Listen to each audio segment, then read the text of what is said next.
Hey, Kyle here with securedsurrounding.com, back with another one. Today I just want to go over upgrading an existing system. Maybe you have a hardwired system in your home, or maybe you purchased a house and you don't have any access to the either the master code or the programming code, and you can't get into the system, and it's just basically sitting there not being used.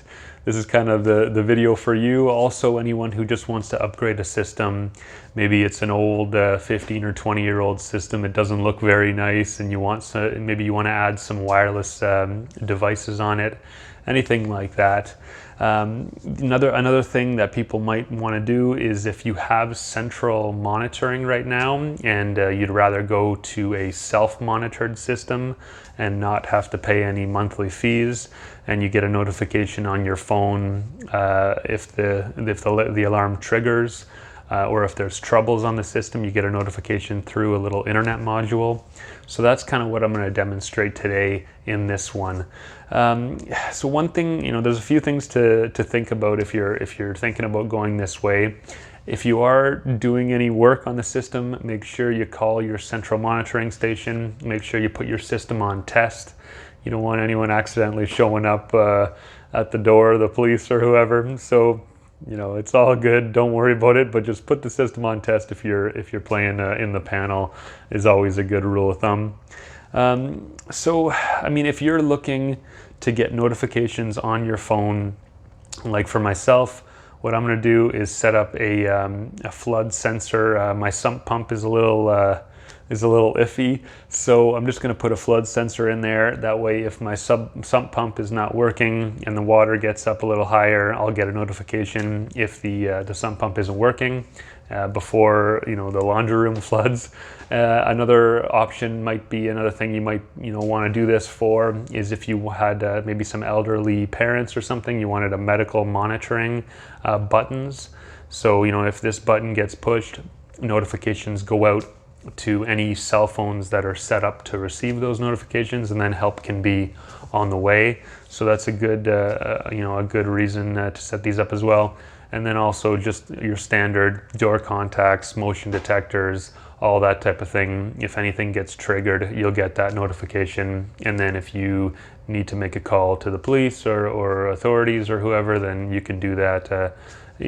So that's kind of the thing that's with these self-monitored systems. So just make sure think about the pros and cons, and then you can go from there.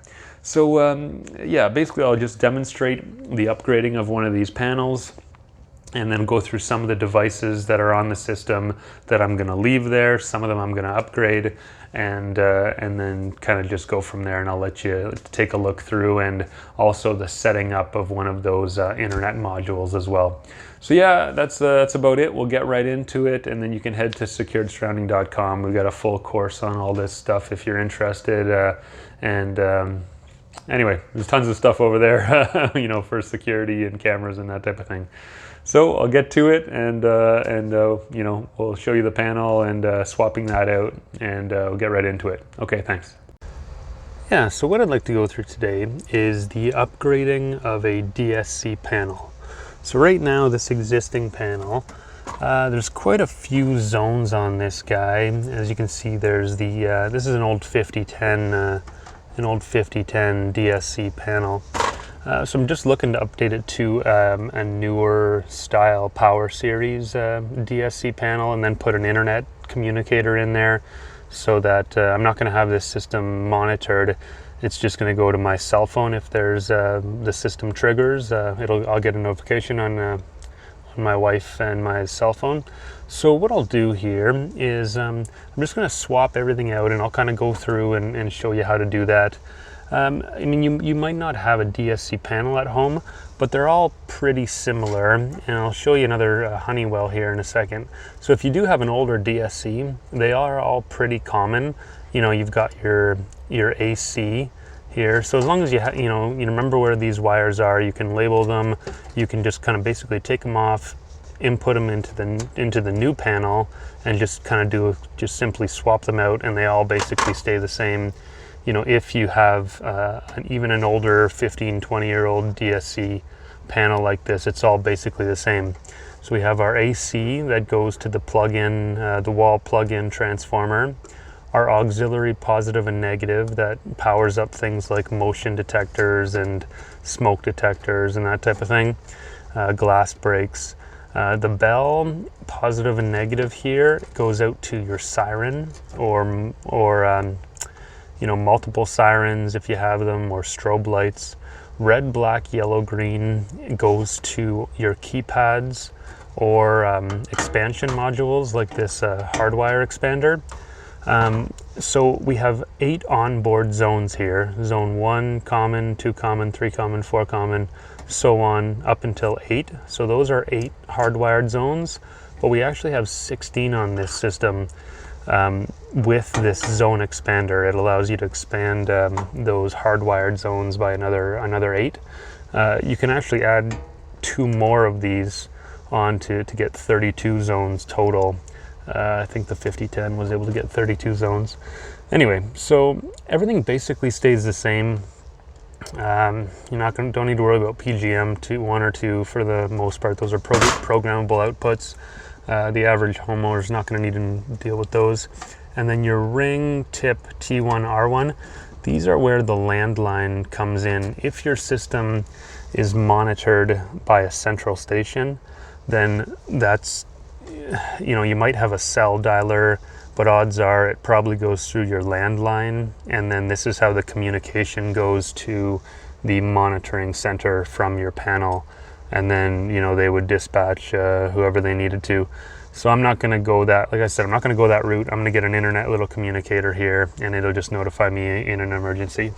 So, I mean, that's a DSC panel. If you had an old DSC one, it's easy to swap over. Basically, everything is the same. But say you had something like an older Honeywell panel. This is a Vista 15P Series one. So, I mean, there's a couple things that are different here. Like Honeywell uses different resistors, but I mean, like this one, they don't have everything labeled like a DSC. It doesn't say, you know, like zone 1 common, zone 2 common, etc. They just have the input numbers, and then you have to actually look.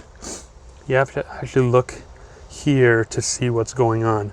But they basically all read pretty much the same. Like here, you can see that this is the plug-in transformer, 16.5 VAC, 25 VA. Like this is, you know, this is your AC one on a DSC panel. Then 3 and 4. Basically, if you read it, it's you know, you'll be able to kind of figure it out. But right here, 3 and 4, I believe, are for our alarm output. This is, you know, if you had a siren, that's your siren is 3 and 4. But they actually split 4. 4 actually also is your black for your keypad. So black ground for your keypad, and then red here is 5, your keypad power, and then green 6 and 7 for your green and yellow to your keypad.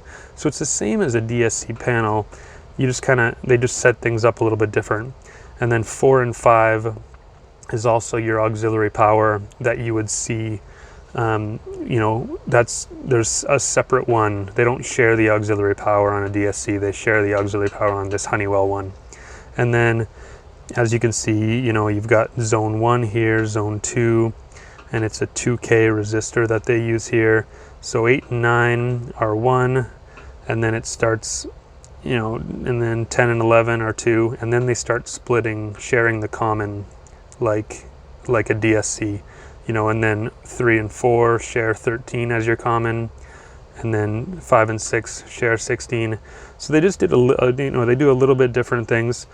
And then 21 through 24 is your tip and ring. So basically everything is the same. So even if you have a different panel than a DSC, if you wanted to upgrade to a DSC, it's not, you know, it's something that just doing a little bit of reading, you can kind of figure out where your wires go. You'll know which wire goes to your your keypad and all the different zones and that type of thing. So I'll go through this install, and I'll swap out the panels, and then I'll kind of explain things a little bit more as I'm going, and from there you'll get a little bit better idea of what's going on. Okay, so I'll leave it at there for now, and I will get started swapping out this panel. Thanks. All right, so I just sped this up, but this is the panel that I'm taking off here, and just going to replace this one with a new panel, a new zone expander, and then I'll also add the internet module in here. So one thing I didn't mention yet was, if you're going to be, obviously taking all the wiring out and replacing it, make sure that you look at your keypad and you get a proper zone list. Most likely you have a zone list that's on your, just underneath your keypad that says, 1 through, however many zones you have, and then it says, zone 1 will be the front door, zone 2 is a motion, zone 3, etc., etc. Just so that you know what wiring for what zone matches up to each each zone type of thing. Just keep that list handy, um, and then just make sure you put your system on test, like I said before you start playing with the system, and make sure you unplug the battery and unplug the plug-in transformer from the wall, like completely shut down the system before you mess around with this wiring. But all I'm doing here is just swapping out, just doing one at a time. It's okay to let that wiring hang, and put the panel off to the side. I was able, there's 4 plugs around that panel, so all I did was just kind of use that little screwdriver and move the little stopper on those standoffs. And then you can just kind of pry the old panel off, and because I'm replacing it with a DSC panel, all the standoffs match up, so it worked out really well. And you can just kind of take it off, put the other one right back on, and all I'm doing is swapping one wire at a time, basically. That way you're not messing anything up. So now, if your front door was on zone 1, it's still going to be on zone 1 on the new panel. If your downstairs motion was zone 2, it's still going to be zone 2. So just doing it one at a time like this, I find it just saves a bunch of time. You don't have to label all the wiring, you know, and then take it all down and spend a bunch of time doing this. Just let the old panel hang, and swap them out one by one. So just another thing to remember too is, if you swap this panel out, obviously it's a brand new panel. You're not going to have any of that existing programming in the system. So we got some programming in the course, and I'm not going through all the programming because it'll take an hour here, and I'm not going through a full thing. This is just basically what it takes to swap out a panel, and just do realize that all your programming is not going to come from the old panel to the new panel. You're going to have to redo that programming, and so just make sure you know what you're doing a little bit before you swap these out. uh, just a little heads up there. There is a little bit of programming that needs to be done. So here, yeah, you can't see much, but there, most systems are not going to be a 16 zone system like this. Most likely, you're going to have probably between 1 and 6 zones. For an average size house, maybe 8. Most likely, you're not going to have this zone expander. All I'm doing is moving the wires one at a time from the old zone expander to the new zone expander. You can't see it here, but just moving one wire at a time, and then I'm just going to plug in that new zone expander, and there's little jumpers. The default for those jumpers on the zone expanders is 8 to 16, or sorry, 9 to 16. So the panel has 1 to 8. That zone expander has 9 to 16, but you can move the jumpers so that they'll be recognized as 17 to 24, and then 25 to 32. You know, because these systems can go larger, you can have more zone expanders, you know, to accommodate that. So yeah, you're going to confirm all your zones. Make sure you know kind of what you're doing with the programming, because once you swap this out, you will have to redo the programming.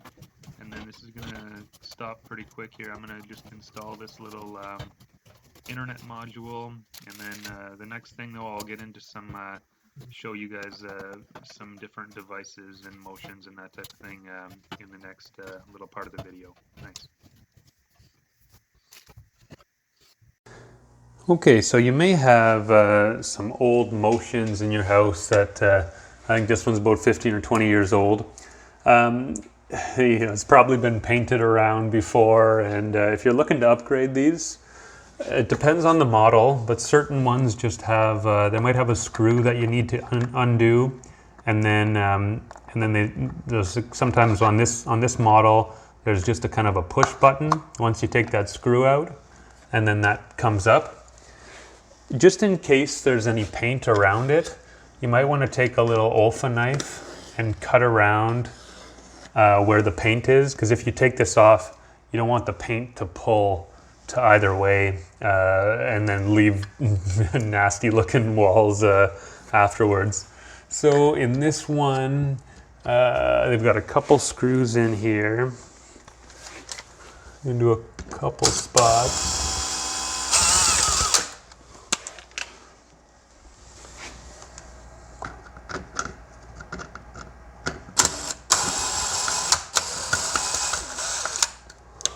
Yeah, so they didn't use any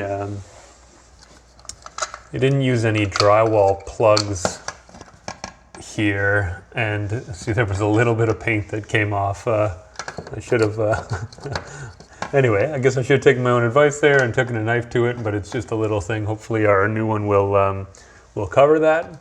But anyway, what's going on here? So we've got just our existing wiring that's coming through, and one thing is just make sure if you're doing this, power down your panel, and you know, because the AC is going to be live, so just power down your panel, unplug the battery, make sure it's fully powered down, and then swap your devices and do any kind of wiring.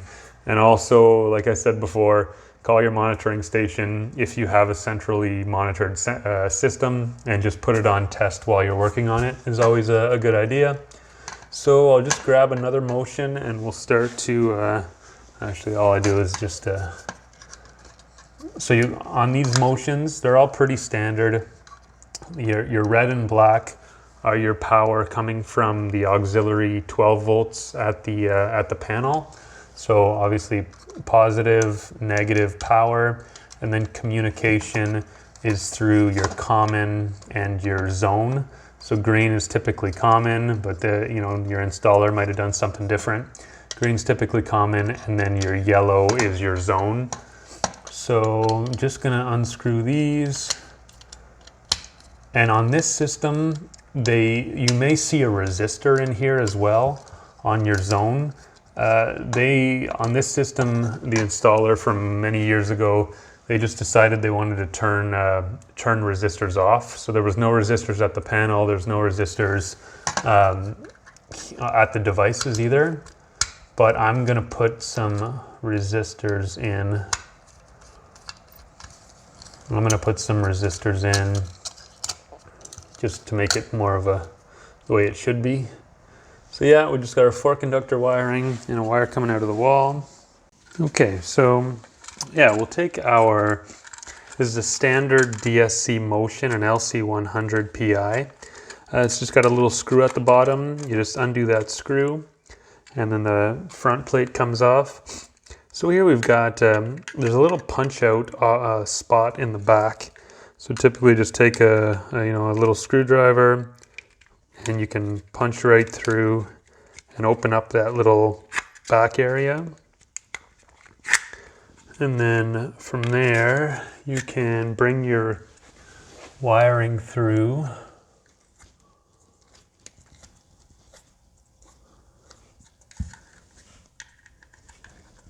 Bring your wiring through the back. That should be all we need there. Oh, green got left behind here.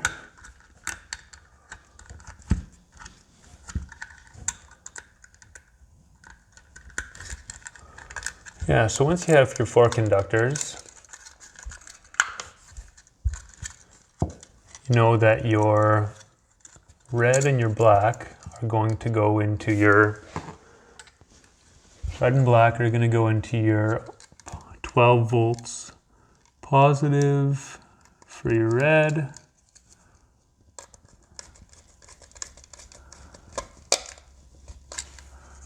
$12 negative for your black,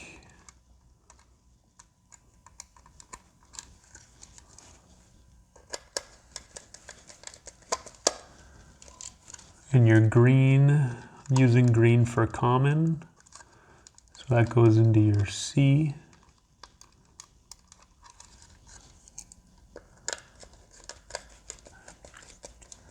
And then our normally closed, our NC is going to be the yellow, but I'm going to use resistors on this system. So 5.6K resistor.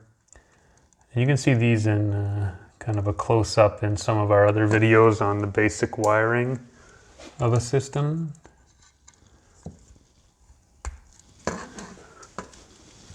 So that side gets snipped, this side gets snipped, and then we put a B connector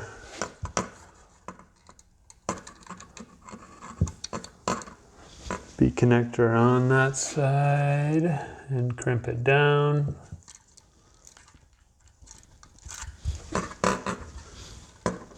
Okay. And then, yeah, so that yellow or that resistor now goes into normally closed, the NC.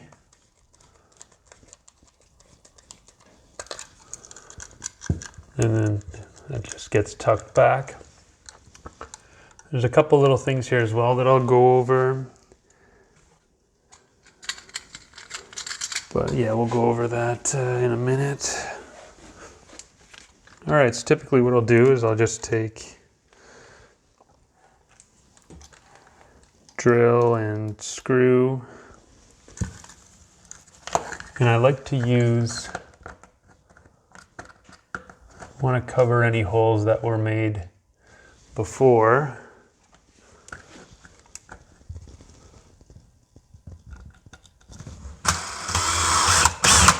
And there's some spots on the side. There's some spots on the little indents for the screws on the side of these.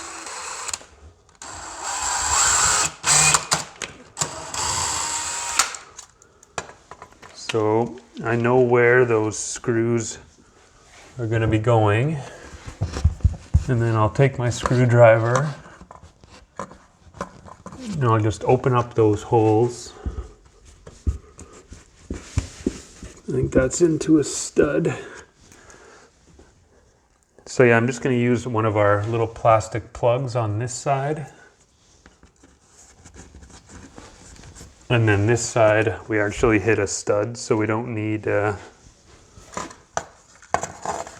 little plastic plug on that side.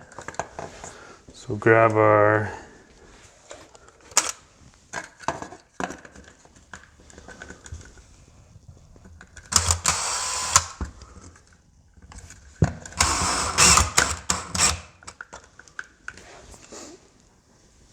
here we go.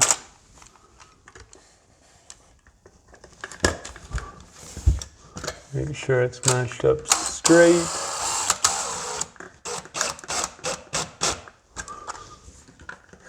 And there we go.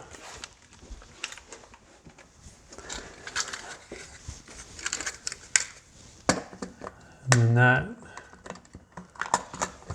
that goes in there.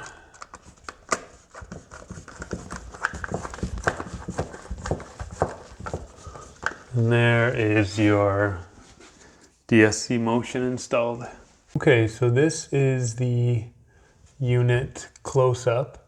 So as you can see, we have our 12 volts positive, 12 volts negative, our green is in common, and then our yellow is in normally closed.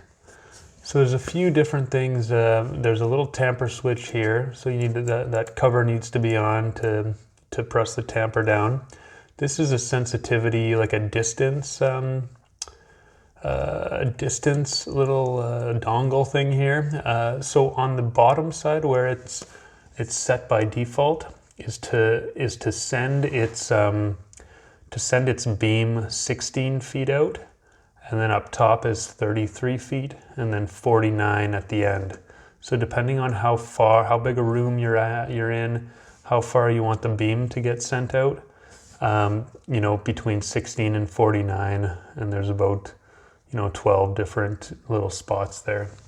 So usually like to leave it around half to 3/4 or something about there. And then there's a few different little jumpers here for pet immunity. We have pet immunity right now. It's at the 25 kilo, about 55 pounds, but that can come down if your pet is lighter. And then there's different environments here as well. So if you're in an environment that may be conducive to false alarms, you can move the jumpers to like a medium or a high, risk area. Anyway, everything is in the paperwork here, but that's the basic insides of one of these LC100 PIs. Okay, I quickly wanted to show a DSC keypad. I had an older DSC keypad and I swapped it out a long time ago, but I just want to show you guys what it looks like behind. So all that I did was take off the old keypad, and I was left with some four conductor wiring came out. And there was an old back plate on here. So I took the old back plate off, put this new one on, just tied in our 4 conductors into red, black, yellow, green on this new keypad. And then there's also a zone PZ, it says there as well. There's one more input on these that allows you to put a zone on these keypads as well. So that's an option, or that's like a thing to think about if you do end up swapping your system out and you can't find the same amount of zones as you have on at your panel. What might be happening is your front door or a motion might be actually tied into the back of your keypad. So if you're getting confused and you're like, oh, my zones don't match up to the wires in the panel, it's possible that there's a zone on your existing keypad as well. So it's just something to think about if you're swapping out a system or and you're getting a little bit confused there. Okay, thanks.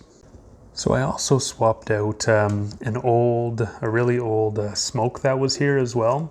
Typically they have a 9-year lifespan. So you want to swap, if you're swapping your system and you think it's been longer than 9 years, make sure you swap out your smoke as well. So just how these go is what I did was there was another back plate there. So I took down that old smoke and the old back plate. There's 4 conductor wires there. I'm using resistors, so I have my resistor on across the zone and common, and then these are powered devices, so they get 12 volts positive and negative as well. And I put a new back plate on, and then just got that taken care of as well. So this is a standard surface mount door or window contact that you might have if you have an existing system. You might have these contacts. You could see them on your windows maybe, or your sliding glass doors, or maybe even your front door. So this is just one type of contact.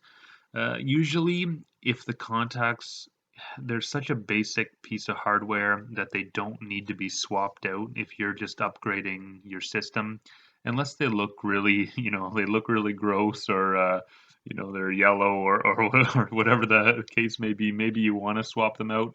But if they're still working, typically they're such a basic device that you can just leave them. Motions can, false alarm and smokes need to be replaced, but door and window contacts, unless they're defective, you can just leave them. It's not a big deal. So there's also this surface or the recessed style as well. So if you don't see one of those surface mounted styles, you could look around the door, the actual inside the door frame, um, and then so basically it's recessed up into the door frame, and then there's also a magnet that's drilled down into the door, so as the door opens, it opens and closes the contact. So anyway, those are the couple different styles. I'm not going to show you swapping them out because odds are you won't have to, and if you're upgrading a system, just wanted to show you a couple different styles there. I'm also not going to show you the entire internet module process either. If you want to look at that, you can just YouTube, just search for security system self-monitoring, and then our long video on that will come up, showing you how to use that internet module, and going through the process there. Or you can just go to our channel, and it's one of the videos on our channel as well. Okay, thanks. Okay, that was the installation of an existing system, like the upgrading of a system, and went over the panel, some motions and contacts, and then the internet module. So yeah, I hope that kind of gave you a little insight into what it takes to upgrade one of these systems. And if you want more info on any of this type of thing, security and cameras and all that, head over to securedsurrounding.com and take a look around. All right, thanks a lot. I'll see you in the next one. Appreciate it.